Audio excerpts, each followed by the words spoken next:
नमस्ते मित्रों। वर्कला शिवगिरी श्री नारायण कॉलेज के हिंदी विभाग की ओर से आयोजित 3 दिवसीय राष्ट्रीय संगोष्ठी का ये तीसरा दिन है। बाबा नागार्जुन की जन्म तिथि है आज। बाबा नागार्जुन की रचनाओं के ऊपर पिछले 2 दिन से चर्चाएं चल रही हैं। कई विद्वज्जनों ने अपने वक्तव्य भी यहाँ पर प्रस्तुत की हैं। कई शोधार्थियों ने प्रपत्र वाचन भी किए हैं। आज ये अंतिम सत्र रहेगा और इसके बाद समापन भी होगा। और इस सत्र में पर्चा प्रस्तुत करने वाले हैं डॉक्टर हिमानी सिंह जी, अनिता रामनरेश मिश्र और डॉक्टर विद्या विजय कुमार। और इस सत्र का अध्यक्ष रहेगा डॉक्टर गजेंद्र भरद्वाज जी। मैं सादर आमंत्रित करता हूँ डॉक्टर गजेंद्र भरद्वाज जी को कि इस सत्र का अध्यक्ष करें। डॉक्टर गजेंद्र जी, आपका हार्दिक स्वागत है। धन्यवाद सर। और मैं पहले प्रपत्र वाचक डॉक्टर हिमानी सिंह जी को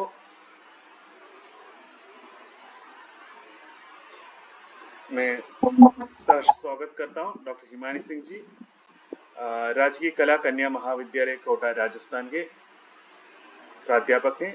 आपका मैं हार्दिक स्वागत करता हूं। धन्यवाद सर। आभासी पटल पर उपस्थित सभी विद्वज्जनों को मेरा सादर प्रणाम। आज बाबा नागार्जुन की जन्म तिथि पर उनके लिए मैंने जो विषय लिया है वो है मानवीय संवेदनाओं के जन कवि नागार्जुन। नागार्जुन मानवीय संवेदनाओं से प्रेरित और परिचालित जनवादी कवि के रूप में हमारे सामने आते हैं। उन्होंने समाज के सभी वर्गों के व्यक्तियों की गतिविधियों, भावनाओं और अभिलाषाओं को गहरी दृष्टि से देखा था। कवि नागार्जुन की संवेदना व्यक्तिक और सार्वभौम रूप में परस्पर अनुस्यूत है, परंतु संघर्षशील प्रबुद्ध बहुजन के आक्रोश एवं उल्लास ही संवेदनाओं की सत्यता के निकष हैं। इस निकष को विस्तार देते हुए डॉक्टर प्रभाकर श्रोत्री जी का कथन है कि हर युग की जनता जो पीड़ाएं झेलती है वह सबसे ज्यादा प्यार अपने साथ खड़े कवि को करती है। ऐसे कवि को प्रायः शास्त्र वास्त्र और भाषा भाषा का पातिव्रत्य रास नहीं आता। नागार्जुन का ना कोई धर्म था, ना जाति, ना वाद। पिता का दिया हुआ नाम भी उन्होंने त्याग दिया था। उनकी कविता का जो राग पक्ष है वह आत्म राग ना होकर लोक राग है। उनके भीतर महाकरुणा का निवास है जो आत्म वंचना से नहीं, आत्म पीड़न की पराकाष्ठा से ही संभव होता है। नागार्जुन की कविताएं कुंठा और अवसाद से नहीं वरन मानवीय संवेदनाओं की गहराई से जन्मी हैं।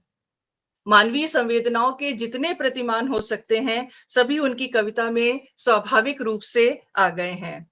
स्वयं निम्न वर्ग की त्रासदी को भोगते हुए उनके काव्य में सर्वहारा वर्ग की भूख और दरिद्रता, निम्न वर्ग के जीवन की विद्रुताओं के अलावा जनजीवन की अछूती संवेदना मौजूद है।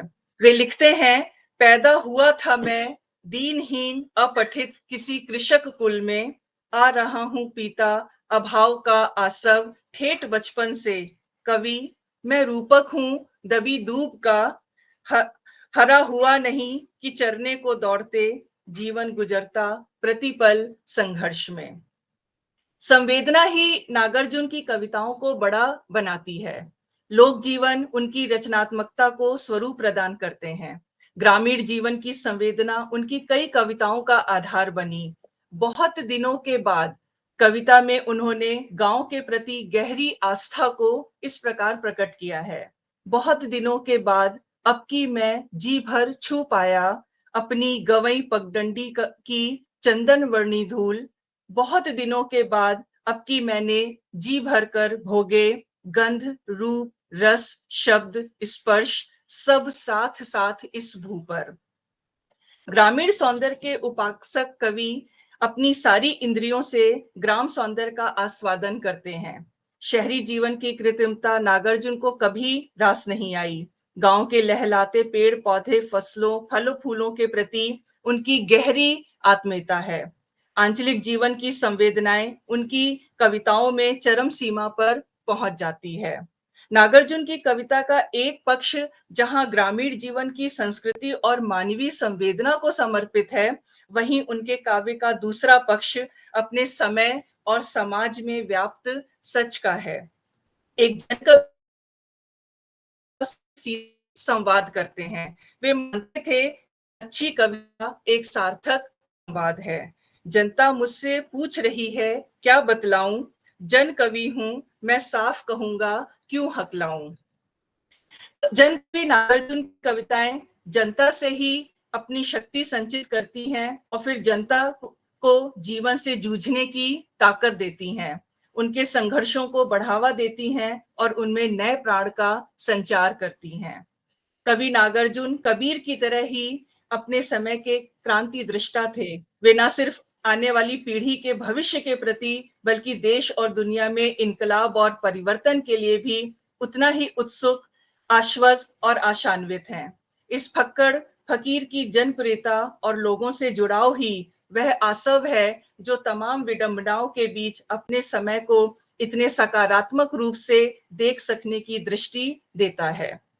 मैं तुम्हें अपना चुंबन दूंगा। इस कविता में कवि ने जो भाव व्यक्त किए हैं वो देखिए, वो जनता से कहते हैं मैं तुम्ही को अपनी यह शेष आस्था अर्पित करूंगा, मैं तुम्हारे लिए ही जीऊंगा मरूंगा, मैं तुम्हारे इर्द गिर्द ही रचना चाहूंगा। आओ खेत मजदूर और भूमिदास नौजवान, आओ खदान श्रमिक और फैक्ट्री वर्कर नौजवान, आओ कैंपस के छात्र और फैकल्टियों के नवीन प्रवीण प्राध्यापक, हाँ हाँ तुम्हारे ही अंदर तैयार हो रहे हैं युगों के लिबरेटर। आओ भाई सामने आओ, मैं तुम्हारा चुम्बन लूंगा। साधारण कवि नागार्जुन की कविताएं लाल साहू, मादा सुअर, कटहल विषय साधारण है, परंतु उन कविताओं की धमक असाधारण है। साधारण जन नागार्जुन के काव्य के प्रमुख सरोकार हैं। नागार्जुन की दृष्टि हमेशा अपने सम दुखियों के त्रासद जीवन पर पड़ी है। उसी जीवन को उन्होंने अक्षरबद्ध किया है। संवेदनाओं के कैनवास पर नागार्जुन का काव्य संसार ऐसा है जहां बोझ ढोने वाले मजदूर, खेती करने वाले मेहनती किसान, कारखाने के कठिन परिश्रमी, भीख मांगने वाले भिखारी, राशन के चावल से कंकड़ बीनने वाली नारी, अपनी बेटी के लिए गुलाबी चूड़ियां गाड़ी के गियर के ऊपर हुक पर टांगने वाला पिता, भूख से आहत नर नारी, वेतन के लिए क्रांति करने वाला विप्लवी, भविष्य चिंता और मातृत्व की भूख से तड़पने वाली तरुणी भिक्षुणी, कई दिनों तक रोने वाला चूल्हा और चक्की की उदास गर्भ भार से अलस शिथिल औरत